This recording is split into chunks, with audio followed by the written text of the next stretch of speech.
grosse frappe. La parade de Meret, Simone Verdi a tenté sa chance, mais ça n'a servi à rien. C'est parti dans le petit filet. Ça fait donc 0-0 entre le Torino et le Napoli. On attend évidemment des nouvelles d'Isai. Vous le verrez sur les réseaux sociaux de beIN Sport. Le reste de cette journée de Serie A avec Guillaume Treuillet.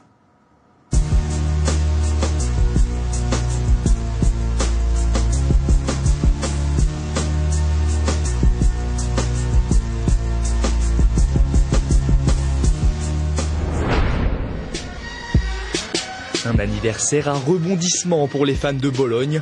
Pour les 110 ans du club, les hommes de Sinisa Mihajlovic, présents pour l'occasion, recevaient la Lazio. L'ambiance est au cadeau et Orsolini se fait plaisir côté droit. Il dépose un centre parfait pour Ladislav Krejci. Oui, mais voilà, un homme a décidé de gâcher la fête. Son nom, bien sûr, Ciro Immobile. L'attaquant italien va égaliser une première fois 2 minutes à peine après l'ouverture du score. Le vétéran Rodrigo Palacio, toujours aussi renard des surfaces, remet Bologne devant à la demi-heure de jeu. Immobile attend cette fois 8 minutes avant de récidiver. 7e but en autant de rencontres pour le nouveau capocannoniere. À la 87e minute, les Laziali vont obtenir un pénalty pour la gagne. Mais Joaquin Correa, en invité respectueux, manque le cadre. Un point chacun pour Bologne et la Lazio. Si vous en doutiez, en voilà désormais la preuve. Paolo Fonseca n'aime pas perdre des points et encore moins à domicile. Face à une valeureuse équipe de Cagliari, la Roma va d'abord être menée. Mancini touche le ballon du bras dans la surface. Joao Pedro se charge du penalty. La Louve égalise rapidement grâce à Justin Kluivert qui pousse le malheureux Cepitelli à marquer contre son camp. Les Giallorossi vont ensuite attaquer longtemps, tirer beaucoup, jusqu'à la délivrance. Nikola Kalinic croit inscrire le but victorieux à la 87e minute, mais sa poussette n'a pas échappé à l'arbitre Davide Massa. Le but est annulé, la Roma concède le match nul, frustrant pour la Louve.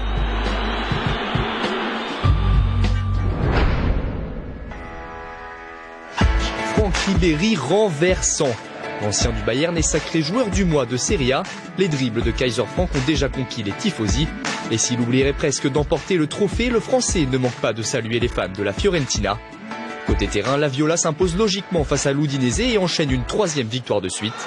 Milinkovic trouve la faille sur corner, la Fio recolle au wagon de tête.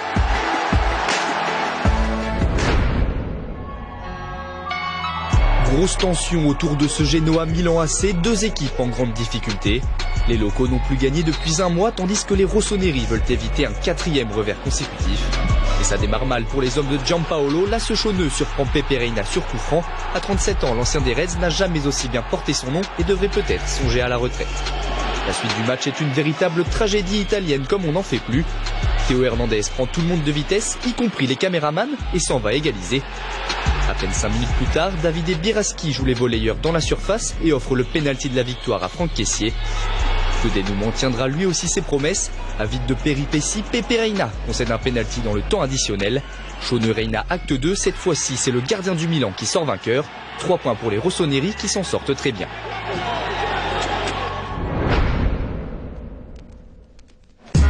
Décidément, en Serie A, il n'y a pas que le foot qui compte. Après Biraschi le volleyeur, place à Gabriel Strefezza le plongeur. L'attaquant brésilien de la Spal récolte un 2e carton jaune pour cette simulation peu inspirée. Heureusement pour lui, ses coéquipiers avaient fait le boulot avant qu'il ne soit contraint de quitter la pelouse. Face à Parme, la Spal s'impose 1-0 grâce à Andrea Petagna. Il inscrit son 3e but de la saison. La Sampdoria, quant à elle, continue de s'enfoncer. 6e défaite en 7 matchs pour les Génois qui sont plus que jamais lanterne rouge. Le jeune défenseur albanais Marash Kumbula ouvrait la voie pour le Hellas Vérone dès la 9e minute.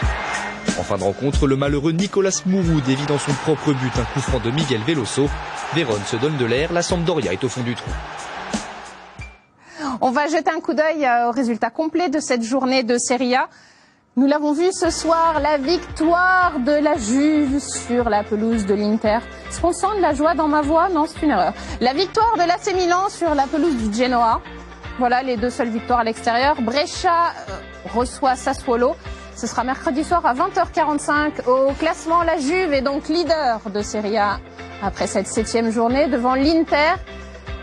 Le Napoli est 4e et il faut tourner la page pour trouver le Milan AC 13e. Ça va toujours pas très bien du côté du Milan, encore moins bien du côté de Lecce, du Genoa et de la Sampdoria, les 2 équipes de Gênes tout en bas.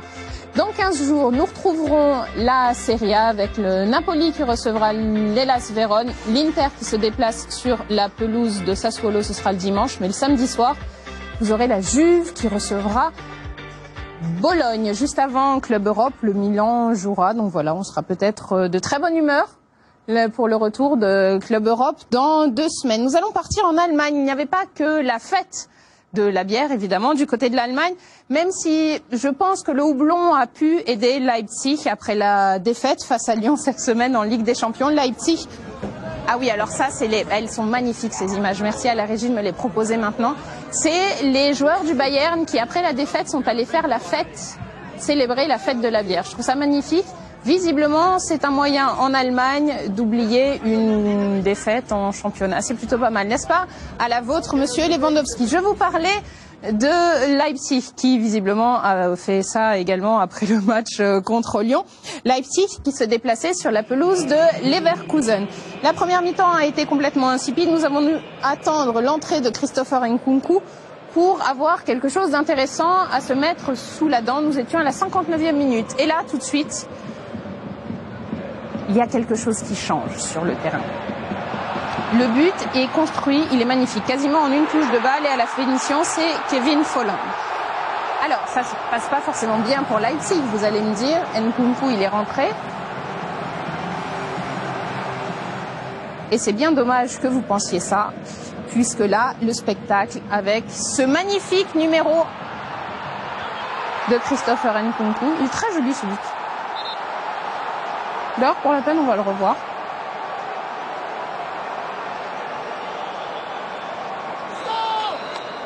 Ça fait donc match nul entre Leverkusen et le Rasenballsport Leipzig. Wolfsburg est un surprenant deuxième de ce championnat, notamment grâce à sa victoire face à l'Union Berlin. Ces images et toutes les autres images de ce week-end de Bundesliga avec Alexandre Carré.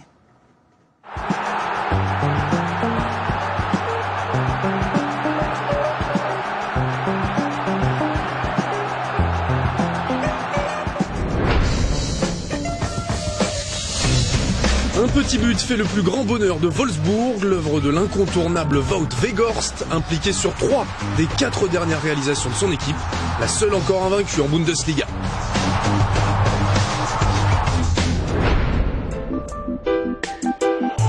Une jolie semelle pour lancer le duel entre le Hertha et Düsseldorf. Elle vous est offerte par Boyata et permet à Henning d'inscrire son 4e but de la saison. Une avance que Düsseldorf ne va conserver que 6 minutes. Avec Perchelbred qui écarte intelligemment le centre de Marius Wolf. Et la voilà la réaction avec Fedad Ibišević pour son 3e but de la saison. Les Berlinois vont même prendre l'avantage juste avant la pause grâce à Dilrosun, bien servi par Darida. Darida que l'on retrouve dans le rôle du buteur cette fois-ci. À l'heure de jeu, il met à profit la chevauchée fantastique de Luke Bacchio pour clore la marque. 3e victoire consécutive pour le Hertha.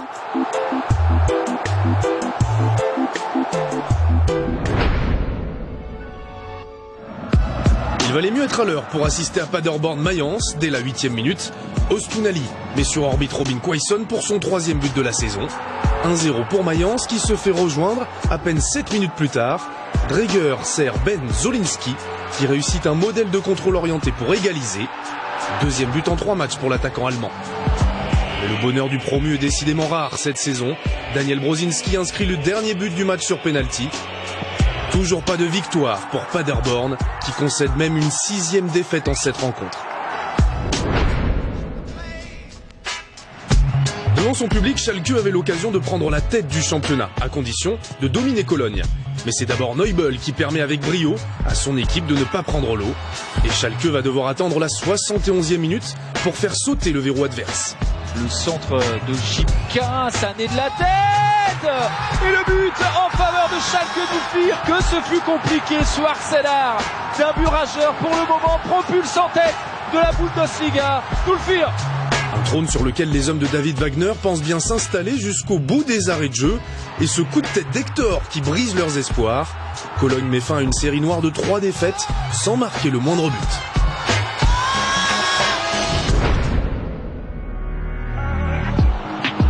Si vous êtes adepte du billard, vous aimerez ce but. Il est signé Klassen pour le Werder.